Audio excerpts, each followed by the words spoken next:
I met Oldenburg in 1962. I remember coming into the studio and Patty was right in front of the door and she was on her sewing machine, sewing what looked like a football. And I said, "Are you making a football?" And she turned it inside out and there were two rectangular things that looked like pillows and it was a baked potato. And the two pillows were pieces of butter. It was very dynamic.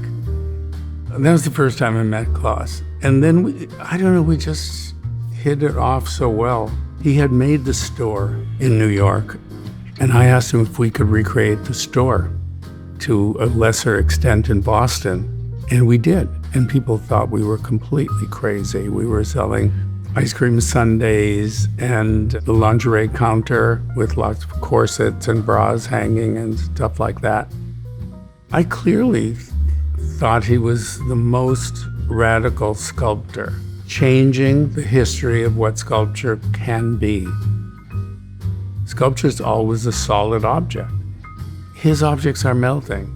They don't keep their form for a minute.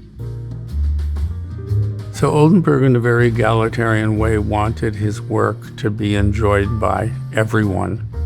And so he made multiples, and sometimes he made them in editions of 20 or 50.